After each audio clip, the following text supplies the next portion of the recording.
Station లో బంగా 15 కోట్లలో పునరాభివృద్ధి చేయబడిన సూలూరుపేట రైల్వే స్టేషన్ ను ప్రధానమంత్రి నరేంద్ర మోడీ వీడియో కాన్ఫరెన్స్ ద్వారా ప్రారంభమవుతున్న సందర్భంగా కేంద్ర గ్రామీణ అభివృద్ధి కమ్యూనికేషన్ సహాయక మంత్రి పెమ్మసాని చంద్రశేఖర్ సూలూరుపేట రైల్వే స్టేషన్ ఏర్పాటు చేసిన కార్యక్రమంలో పాల్గొన్నారు. పెమ్మసాని చంద్రశేఖర్ మాట్లాడుతూ గత కాంగ్రెస్ ప్రభుత్వంలో రైల్వేకు అసలు బడ్జెట్ కేటాయించింది లేదని, ప్రస్తుత ఎన్డీఏ ప్రభుత్వంలో అత్యధిక నిధులు కేటాయించి అమృత స్టేషన్లో భాగంగా భారతదేశంలో మొత్తం 103 రైల్వే స్టేషన్లు పునరాభివృద్ధి చేయబడ్డాయని తెలిపారు. ముఖ్యమంత్రి నారా చంద్రబాబు నాయుడు ముందు చూపుతో ఎన్డీఏ ప్రభుత్వంతో జతకట్టి రాష్ట్రాన్ని డబుల్ ఇంజన్ స్పీడ్ తో ముందుకు వెళ్తోందని తెలిపారు.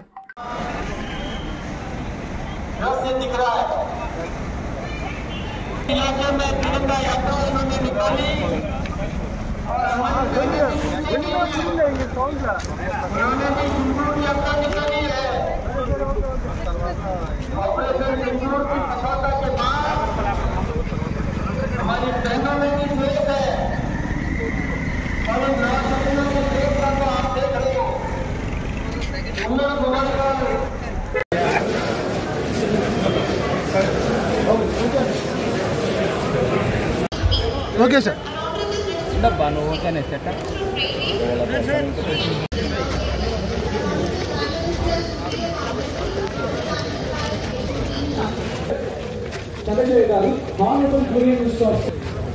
अमृतपाल स्टेशन से एक वर्चुअल उद्घाटन तो देर में यहाँ संपन्न होगा. अंतकु मुंदु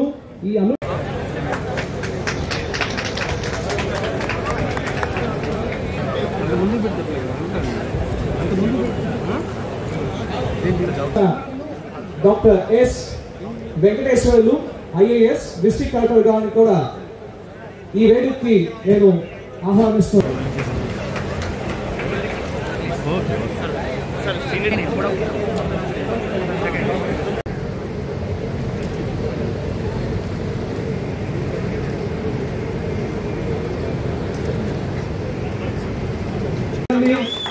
ఎంకరేజ్ చేయమని మీకు కోరిక చేస్తున్నాను. Students of Tiny Tots English. Yashasvi, right? The first prize. School. Deal essay writing competition 9th standard. వేడుక మీద రావాలని కోరుకుంటున్నాను. తర్వాత సంతోషంగా ఉంది. మన సూలూరుపేట టౌన్ రైల్వే స్టేషన్ ఇంత డెవలప్ చేసిన అందరికీ కూడా మీ అందరి తరఫున ధన్యవాదాలు తెలియజేస్తున్నాను. ముఖ్యంగా దీన్ని గ్రామీణ అభివృద్ధి శాఖ మంత్రి గారు పెమ్మసాని చంద్రశేఖర్ గారు రైల్వే గురించి ప్రత్యేక శ్రద్ధ తీసుకొని ఇవాళ మన రైల్వే స్టేషన్స్ అన్నీ కూడా చెక్ చేసి ఇంత డెవలప్ చేసిన చంద్రశేఖర్ గారికి ప్రత్యేక ధన్యవాదాలు తెలియజేస్తున్నాను. అలాగే మన నాయుడుపేట స్టేషన్ గురించి కూడా సార్కి ఇన్ఫార్మ్ చేయడం జరిగింది. అలాగే ఇక్కడ వైజాగ్ వెళ్లే ట్రైన్స్ కూడా ఆగట్లేదని, కొన్ని ట్రైన్స్ ఆగేలా చూడమని కూడా పెమ్మసాని గారికి కూడా మనం ఇన్ఫార్మ్ చేయడం జరిగింది. సార్ కృతజ్ఞతలు తెలుపుకుంటూ ఈ కార్యక్రమాన్ని దగ్గరుండి నిర్వర్తించిన రైల్వే అధికారులకు అదేవిధంగా మిగిలిన అందరికీ కూడా మనస్ఫూర్తిగా ధన్యవాదాలు తెలుపుకుంటూ సెలవు తీసుకుంటున్నాను. Thank you. జై హింద్ చేయటానికని తెలియజేస్తూ ఉన్నాను. అదేవిధంగా ఈ రైల్వే స్టేషన్లో మీరు చూస్తే ఫుట్ ఓవర్ బ్రిడ్జ్ని అద్భుతంగా చేశారు. ఎలివేటెడ్ డిజిటల్ డిస్ప్లేలు పెట్టారు. ఇవే కాకుండా దివ్యాంగుల గురించి కూడా ప్రత్యేకంగా ఆలోచించి సదుపాయాలు క్రియేట్ చేస్తున్నారంటే ఒక వ్యక్తి యొక్క సమర్థతకి అదేవిధంగా ఒక అద్భుత డిజైన్లను కలిస్తే ఏ విధంగా ఉంటుందో దానికి నిదర్శనమే ఈరోజు అన్నదాత సుఖీభవ ఇవన్నీ కూడా వచ్చే ఒక నెలలో అవి కూడా వస్తాయి. కాబట్టి సూళ్లూరుపేట ప్రజలందరికీ ఇంతకుముందు మీరు ఎప్పుడో వైసీపీకినో లేకపోతే కాంగ్రెస్ పార్టీనో గెలిపించినటువంటి సందర్భాలు ఉన్నాయి. మీకు ఒకటే చెప్తా ఉన్నాం, ఈరోజు చంద్రబాబు నాయుడు గారు ఒక మహిళ అని, ఒక చదువుకున్న వ్యక్తి అని ఈ రోజున మీ ముందుకు తీసుకొచ్చారు. అదేవిధంగా వారి వయసు కూడా తక్కువ. వారు మీరు కలిసి అభివృద్ధి చేసుకుంటే వచ్చే 20 సంవత్సరాలు ఈ ప్రాంతం అద్భుతంగా ముందుకు వెళ్తుంది. చెప్పుడు మాటలు నమ్మొద్దు. మీరు గత 5 సంవత్సరాల్లో చూస్తుంటారు ఎంతటి రౌడీయిజం అరాచకం ఉండిందో ఈ ప్రాంతంలో. ఈరోజు ప్రజలందరూ కూడా స్వేచ్ఛగా ఉంటా ఉన్నారు. మళ్ళీ మాయ మాటలతో వస్తూ ఉంటారు.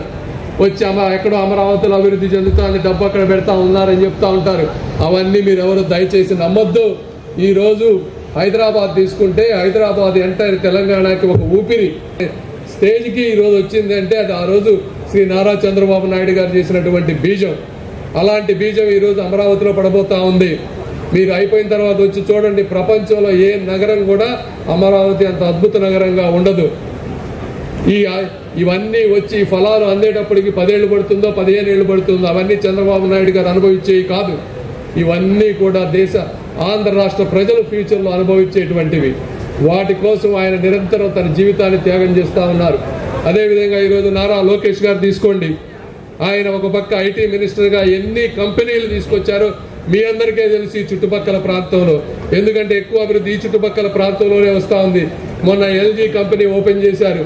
ఒక కంపెనీ తీసుకురావాలంటే అంత ఈజీగా ఇన్వెస్టర్లు అందరూ ఎవరు డబ్బులున్న వాళ్ళు, ఎక్కడెక్కడో అభివృద్ధి చెందిన వాళ్ళు, వాడు ఇక్కడికి వచ్చి పెట్టాలి అంటే 100 ఆలోచిస్తాడు. ఇక్కడ మాకు అనుమతులు వస్తాయా, మా డబ్బులు పీక్కు తింటారా అని చేస్తున్నది రాష్ట్ర ప్రజలు, దేశ ప్రజలు కట్టినటువంటి పన్నులతో ఈ ప్రాంతాలను నిర్మిస్తూ ఉన్నారు. అంటే పన్ను కట్టే ప్రతి వారి బాధ్యత కూడా ఈ స్టేషన్ల మీద ఉంది. కాబట్టి మీరు అందరూ కూడా, ముఖ్యంగా పిల్లలు అందరూ కూడా వాటన్నిటిని నీట్గా ఉంచుకోవాల్సిన బాధ్యత కూడా మనందరి మీద ఉంది అని మీ అందరికీ తెలియజేస్తూ ఉన్నాను. అదేవిధంగా ఈరోజు గత 5 సంవత్సరాలకి ఈరోజు మీ అందరినీ పోల్చుకోమని చెప్తా ఉన్నాను. గత 5 సంవత్సరాల్లో మీరు ఎక్కడైనా చూస్తే ఈ 5 సంవత్సరాలు అయిపోయిన తర్వాత, అద్భుతమైన విజయం వచ్చిన తర్వాత ఈ ఎన్డీఏ ప్రభుత్వం రాష్ట్రంలో సాధించిన విజయాలు ఎన్నో ఉన్నాయి. ఈరోజు అమరావతిని అద్భుతంగా ప్రపంచం అంతా మన వైపు చూసేలా, తెలుగువాడు గర్వపడేలా ఈరోజు నిర్మిస్తూ ఉన్నారు శ్రీ నారా చంద్రబాబు నాయుడు గారు. అదేవిధంగా ఎక్కడో ఆగిపోయిన పోలవరాన్ని రాత్రి పగళ్ళ కష్టపడి వచ్చే 2 సంవత్సరాల్లో పూర్తి చేయగలుగుతా ఉన్నారు. ఊపిరి పోసి ఈరోజు బతికిచ్చారు. ఈ విధంగా ఎక్కడ చూసినా సరే రోడ్లు చూస్తూ ఉన్నారు. గ్రామాల్లో ఒక సూళ్ళూరుపేట గ్రామంలో 12 కోట్ల రూపాయలతోటి గ్రామంలో వచ్చిన 9 నెలల్లో అద్భుతంగా రోడ్లు వేస్తా ఉన్నారు. ఈరోజు ఇండియాలో ఎక్కడా లేని విధంగా 4,000 రూపాయల పెన్షన్ ఇస్తా ఉన్నారు. అదేవిధంగా ఫిజికల్లీ హ్యాండిక్యాప్డ్ అయితే 6,000 ఇస్తా ఉన్నారు. బెడ్ రిడన్ అయిపోతే 15,000 ఇస్తా ఉన్నారు. ఎక్కడా కూడా భారతదేశంలో ఏ రాష్ట్రంలో కూడా ఇంత అద్భుతమైన పెన్షన్లు ఇచ్చినటువంటి పరిస్థితి లేదు. అత్యధికంగా వేరే రాష్ట్రంలో ఉన్న పెన్షన్ ఎంతో తెలుసా మీకు? 1,250 రూపాయలు. 1,250 ఎక్కడ, 4,000 రూపాయలు ఎక్కడ? ఒక వ్యక్తి ఆలోచన దృక్పథం కనిపిస్తుంది. అది ఈరోజు ఉన్నటువంటి ఎన్డీఏ ప్రభుత్వం. అదేవిధంగా ఈరోజు చూస్తే మీరు రైల్వే స్టేషన్స్, ఈ రైల్వే స్టేషన్స్ అన్నిటికీ కూడా అమృత్ భారత్ అనేటువంటి ఒక అద్భుతమైన పేరు తీసుకొచ్చి 1,300 రైల్వే స్టేషన్స్ అన్నిటినీ కూడా ఆధునీకరణ చేయాలనేటువంటి కృతనిశ్చయంతో ఎక్కడికక్కడ పనులు చేసుకుంటూ వస్తూ ఉన్నారు, ఆధునీకరిస్తూ ఉన్నారు. ఈ 73 రైల్వే స్టేషన్లకి కేవలం 2,000 కోట్ల రూపాయలు ఈరోజు 100% సెంట్రల్ గవర్నమెంట్ కేటాయించినటువంటి పరిస్థితి. ఈ సుళ్ళూరుపేటలోనే తీసుకుంటే 15 కోట్ల రూపాయలతో అద్భుతంగా నిర్మించారు. ఈరోజు చూస్తూ ఉంటే అక్కడ కూర్చునే కుర్చీలు కానీ, అదేవిధంగా ఒక స్టేషన్ని డిజైన్ చేస్తే ఏదో డిజైన్ చేసామనే విధంగా కాకుండా ఆ చుట్టుపక్కల ప్రాంత ప్రజల మనోభావాలకి, అదేవిధంగా వాళ్ళ ఆలోచనలకు తగ్గట్టుగా ఈ విధంగా మరి ఈరోజు తీసుకుంటే చెంగాలమ్మ దేవాలయం రూపాన్ని గోపురంగా పెట్టినటువంటి గొప్ప ఘనత ఈరోజు ప్రభుత్వానిది అని మీ అందరికి నేను తెలియజేసుకుంటా ఉన్నాను.